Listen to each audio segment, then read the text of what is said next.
One of the key principles is that we work with the two together, but that doesn't quite make for a parallel conversation. So there are some additional elements of that. Heather talks beautifully about kind of sitting and holding the parent's hand on one side and the child's hand on the other. And whenever you've addressed one around an event or a memory or something they've shared, you turn to the other and you weave their perspective and their story back into the conversation. Welcome to the Emerging Minds podcast. Hi, you're with Nicole Rollbusch. On today's episode, I'm joined by Jackie Amos, Child and Adolescent Psychiatrist with Centacare. Jackie has a wealth of experience in working collaboratively with children and families and has joined us today to talk about a particular approach that she uses, parallel parent-child narrative, which is commonly referred to as PPCN. So Jackie, thank you so much for joining me today. So can you talk a little bit about this parallel parent-child narrative or PPCN? I certainly can. So PPCN is a kind of storytelling process that was developed by a child and family psychotherapist in New Zealand called Heather Chambers. And I've been collaborating with her for well over 20 years now, developing this approach here in Australia. And it's a lovely, gentle way of approaching parent-child relationships where somehow they've kind of got offside and lost that joy in their relationship. And it's a process of kind of investigating the whole of the development of the relationship. So it's a story, and it's a story of a relationship. So you might start right back at the beginning, around the time when a parent was thinking about becoming a parent, or around the time of conception. And all sorts of things can happen around there. You can have surprise babies and planned babies. And essentially you walk through that story with the parent and the child present, looking for all the good things that happened, all the things that brought them joy, all the things that brought them connection, but also looking for times where the story seems to go off track. And they're the points in the story where you kind of pause and really want to understand kind of what happened in the relationship at that point. So is it the parent and the child together telling the story? Yes. So this is an intervention where you need both people present. And part of that is because this is their story. And so it has to be told together. I guess it's really important when we're trying to do relationship repair to remember that the therapist is not the person that this parent or this child is longing to have a relationship with, that actually they're longing to have a satisfying relationship with each other. And as a therapist, you're there to facilitate their relationship, not to become a primary kind of relational partner in their lives. You know, we're going to move in, we're going to help them, and then we're going to go away, but the person that they have to take forward with them hopefully is the person they long for. So the parent longing for the child, or the child longing for the parent. That takes me to another question I had for you, which was, how do families usually respond when you bring up this approach? Because I suppose sometimes there's that expectation when you're working with a family that the therapist will come in and kind of be that person for the child, or that person for the parent, depending on what service they work in. So when you introduce this approach to a parent and child, how do you find it's usually responded to as an idea? Look, I think it's really interesting. In some ways, it depends where you're working, how people respond to the idea. So in a child and family service, often once you start to introduce the logic of the idea, people are quite open to it, because parents have often reached out to that service because they're concerned about something that's happening for their child. But if you ask, how's the relationship? Do you feel you understand your child? Are they a bit of a mystery to you? How much joy are you getting in parenting? Would you like more joy? Would you like to feel easier with understanding your child? I haven't really met many parents who answer no to those questions, but it's not universal. Some people are afraid of what they might find in the story. And I think in those situations, one of the most important things is to find out what it is that often the parent is afraid of. They often feel very protective of the child and feel like there's information in the story that might be beyond the child's level of development, and particularly where there's been trauma or family violence or some really difficult events in the family. And I think in that situation it's really important to be respectful of those fears, but also there are things that we can talk about to offset the fears. So we can do lots of planning and preparation around how might we talk about these events. What was the child actually present for? What is it that they do already know? What is it that they actually don't know? How do we include what they do know into the story? Yeah, I really like that point about children being present for things that might have happened and then their parent being worried about that coming up in the story, but acknowledging that the child was present for that moment. So is that a conversation that you would have before starting this process? You'd kind of set up a little bit before jumping into it?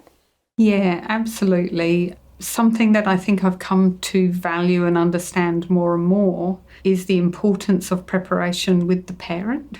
The parent is going to be the storyteller, at least until we get to a point in the story where the child has their own memories. And they're going to be the storyteller across the really difficult moments, because until the parent voices something, a child will often be too afraid to voice a trauma or a really difficult moment. So sitting with parents for as long as it takes to understand any excitement they might have about it, understand any fear, any barriers, work with those together, give the parent plenty of time to go away, think it through and come back, and develop a kind of trust where, we've got a plan. The two adults together have a plan about how we might approach the story.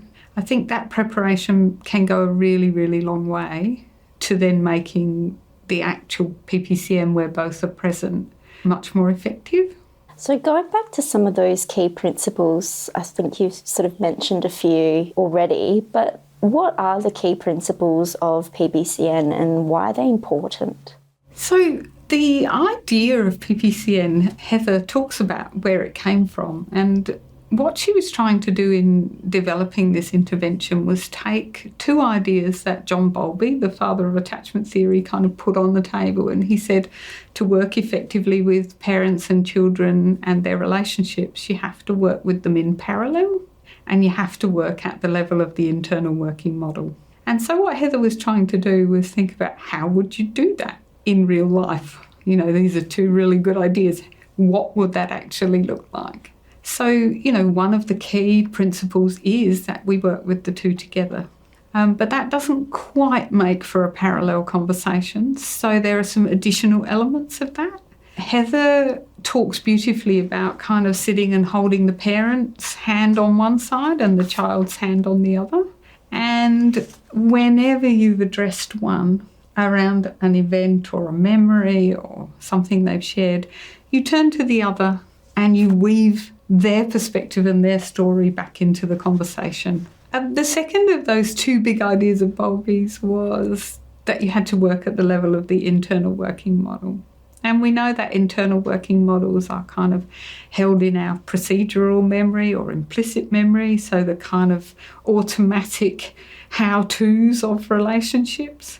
And we know that they have within them kind of emotional biases. They make us feel like something's right and something else is not fitting, and they have thoughts attached to them a bit later. So another element of this is to be genuinely and kindly curious about all of those aspects. So curious about how come somebody did what they did, what was the thinking, what was the feeling, is this familiar, does it happen often, on both sides. Lots of curiosity about not just what happened, but what was going on inside each person. Something that I often forget to say when I'm talking about PPCN that's probably really important for people to know is that when you're doing PPCN, you're only ever talking about the relationship in the room. So if it's a PPCN between a mother and a child, you talk about that mother-child relationship. If it's with a foster parent and a child, it's the foster parent-child relationship. If it's a grandparent and a child, it's the grandparent-child relationship, because you're dealing with what's there in front of you and you can't know the inner world and, you know, the internal working models, and you can't work in parallel with someone who's not there. So just to kind of underline that when you do the actual formal PPCN process, the story is the story of the relationship in front of you. There's a lot going on when you're doing this. It's quite skillful in that sense, isn't it? Yeah. There is a lot going on, and you do get better at that with practice. It does feel like a lot the first few times you do it.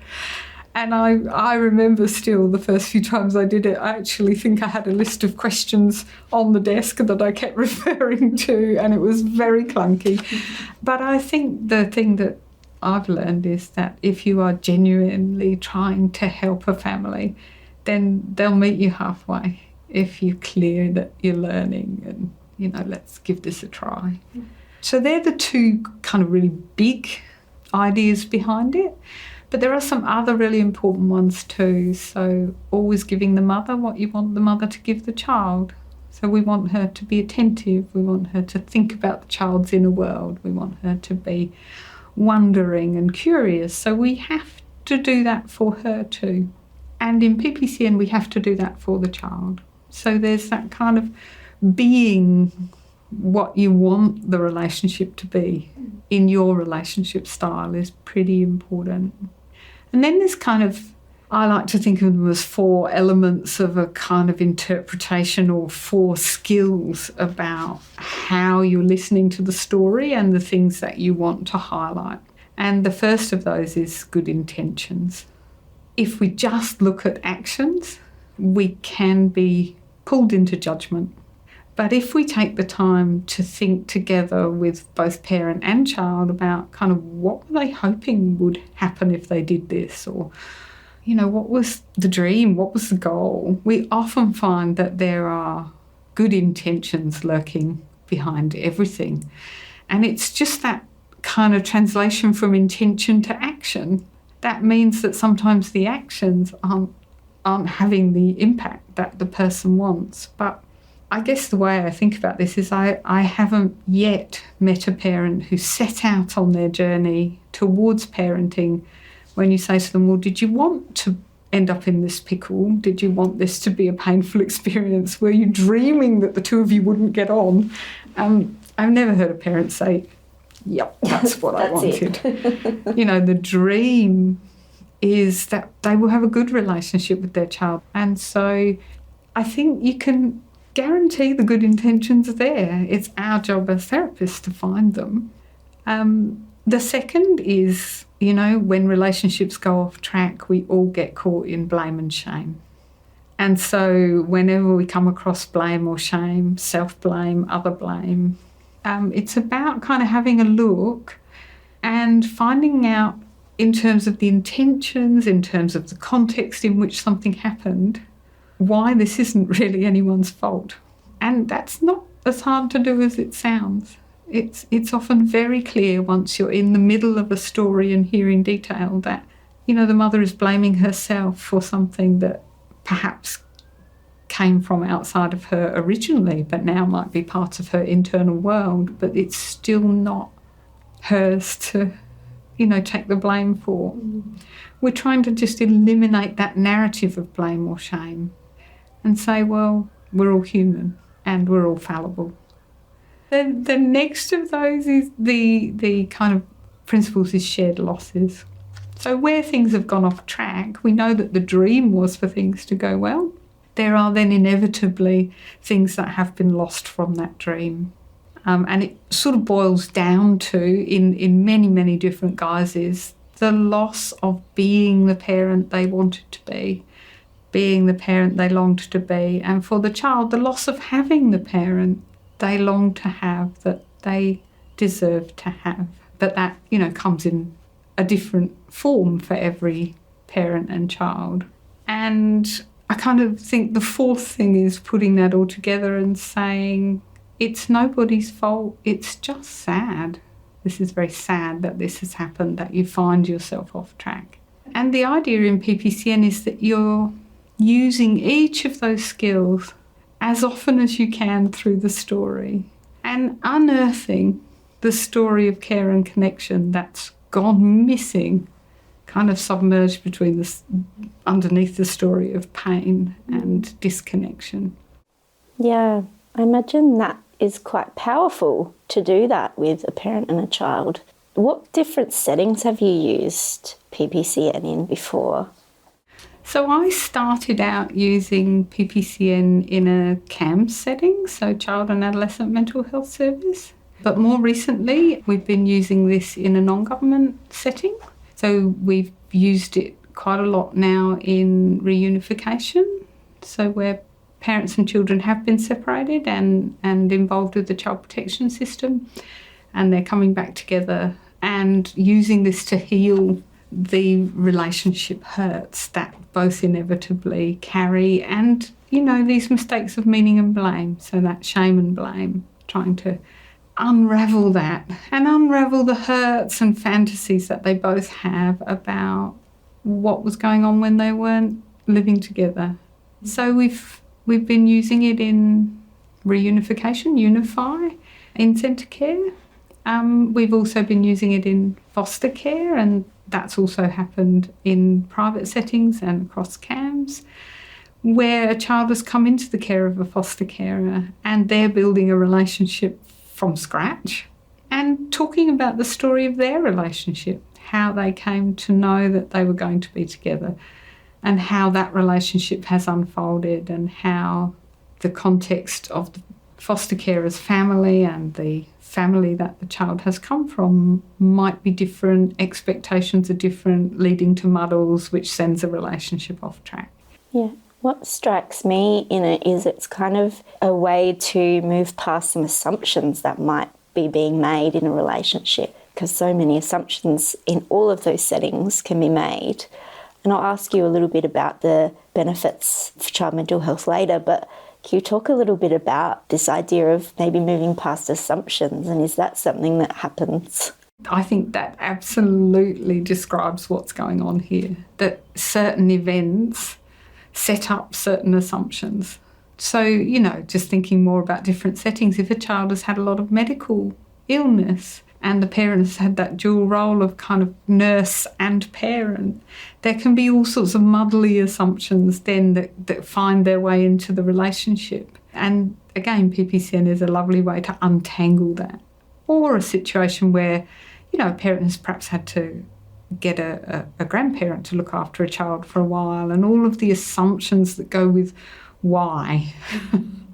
And the child might make up in their mind all sorts of ideas about why. And this can untangle that and give them the story. So I think that's, in a nutshell, in a way, it's about finding and moving beyond unhelpful assumptions. Yeah, so it's like putting it out on the table. Here's the story, here's my perspective, what was your perspective, and as you say, sort of that weaving, which sounds like a lovely way to work. Are there any circumstances where you wouldn't use PPCN, where you would maybe avoid that kind of approach? Look, I think there are situations where it's probably not enough on its own. And I think the strongest indicator of whether it's going to be enough or not is the parent's response to the idea. If a parent is given all of the information and they're really clear that this just doesn't sit right, then I think you wouldn't use it, because a lot rests on the parent being able to find some comfort with the process. And so that would be an absolute reason not to use it. It certainly has been used to restory some very difficult trauma, and some trauma where the parent who's telling the story has contributed to that trauma. So that isn't a contraindication. But it does require a parent to feel that they can take that on in a very direct way. And if they don't, then there are less direct ways, perhaps, to tackle the same healing process. Yeah, I wanted to ask you specifically about the benefits of PPCN for child mental health. I think in our conversation those sorts of things are coming out, but what are some of the things that you would suggest are benefits that I suppose you've seen as well in your practice? Look, I think one of the things that is important to remember, and that really gives us the answer to that question, is that children are deeply embedded in relationship. You know, it's not until 4 or 5 that children begin to understand themselves as having a separate self and having a self-other boundary. And, you know, they're deeply embedded in relationship for a long time. And, you know, attachment theory and all of the theories around intersubjectivity and how parent-child relationships develop tell us that those are the relationships where we learn about who we are. We learn that we're loved, that we're acceptable, that people delight in us, that our ideas are important, that we have our own mind, that we can make mistakes, that the world doesn't fall apart when someone's angry. If in a relationship between a parent and a child those things are going off track, that will have a far-reaching impact on the child's sense of self, on their ability to be effective in the world, on their trust in the world, and that begins to turn into symptoms like anxiety or low mood or behavioural issues and the things that we know we see in children. And so I think that repairing a relationship and making sense of things that don't make sense is actually incredibly powerful in helping a child to find a different trajectory through the world. Yeah, and I wonder if that space of openness and being able to be together and share some really difficult things and say some really difficult things enters into their relationship ongoing as well, and they feel like they can talk about stuff more than they did before. That's the hope. The hope is that by having these conversations, which are very personal, but that give you the skills to have hard conversations, this becomes part of family life. And then your job as therapist is done. Doesn't mean people might not come back for some, you know, if they get to another stuck place. But that is absolutely the hope with this intervention, is that by removing obstacles and barriers, misunderstandings and assumptions, there's a clear path where they won't accumulate again, but they can be talked about as things arise. Are there particular age groups where you would start using this, or can you use it with really young children as well? Look, I think once a child is verbal, so 3.5, maybe a little earlier for some children. And the main thing is then the skill of the therapist in making the story understandable for a child of that age. So I think 3.5-ish is probably the youngest that I've done this with. And like I say, the oldest is an adult child of a parent with their parents. So as long as there's some verbal understanding, and children understand more than they can speak, so we know understanding develops first. So, and as long as they've reached that place where they can play out their concerns and contribute through their play and their actions and some of their simple words. And to be honest, I'm not always great at getting my language down to 3.5.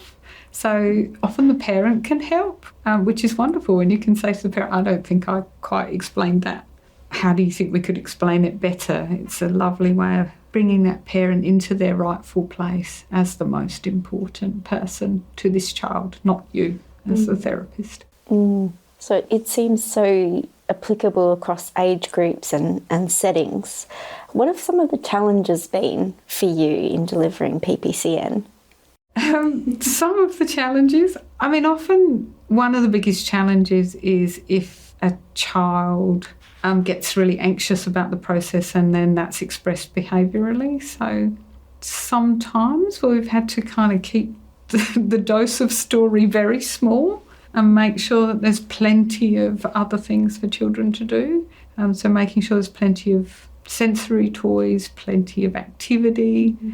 With adolescents, sometimes the challenge is they don't want to be in the room with their parent. So sometimes we face that by doing the story with each individually and running backwards and forwards with bits of the story. So kind of instead of doing it in parallel in the way that you would with a smaller child, maybe meeting with the adolescent and hearing their day-to-day concerns, meeting with the parent and hearing the story, and then seeing if you can find the beginning of that pattern that the adolescent is now unhappy about in that early story, and then gradually bringing those stories together. There's always the curveball, there's always the story you didn't expect to hear, that nobody told you about, that suddenly turns up in the narrative. And I think then it's just staying really true to those principles, remaining curious, looking for the good intentions, looking for where mistakes have been made around fault and loss, and just keeping on exploring in that gentle way until things settle. So they're the ones that come to mind. I think too, just developing that initial trust in the process, that's quite a challenge on the therapist side. When you do, it's hard to work any other way because it's such a nice way to work. How long does this sort of process usually take? Is there a sort of set amount of time, or are you sort of just led by the parent and child, really? It depends on the situation you're facing. So where something has been basically okay and there's an event where things clearly went off track, you might work with that in one session. If you're in a situation where there's intergenerational trauma, that a mother has brought some very difficult traumatic memories and trauma context to their parenting, and you're trying to unravel something that perhaps has been there from conception, it's going to be a longer process. But it's not usually a very long process. So firstly, children sometimes, we often have a 60-minute hour in the therapy world or a 50-minute hour.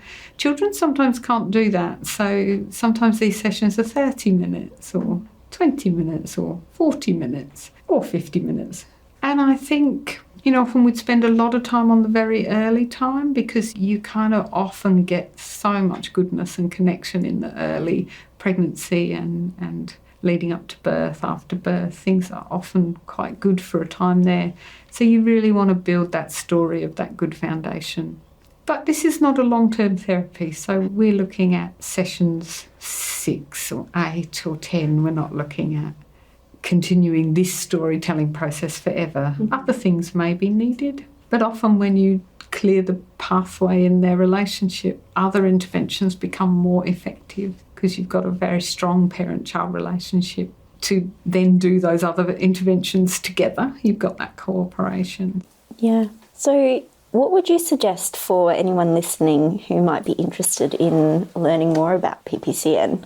Well, I'm very excited to say that we are developing a sort of formal training package in Centacare Adelaide. And so into the future, we're going to be able to offer training in this form of therapy.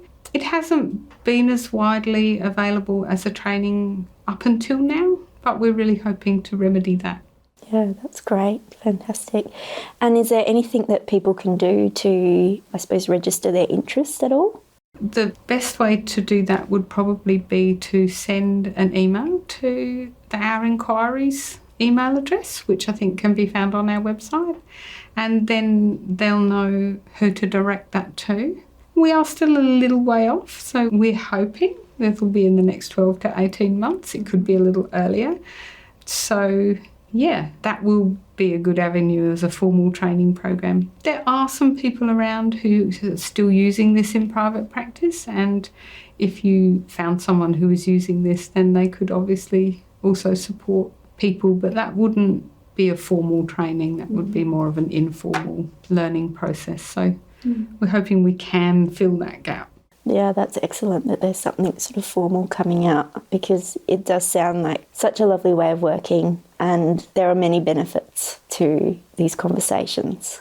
I think I can say hand on heart that after I learned this and had become used to using it, that I conduct every conversation with a family with this lens on, whether I'm doing a formal PPCN or not. So I think it's just a very gentle way to do some quite deep work and a nice framework for having helpful conversations. Yeah, I think that speaks volumes, that it can be that framework for all of your work, regardless of whether you're actually, like you say, doing the formal kind of PPCN.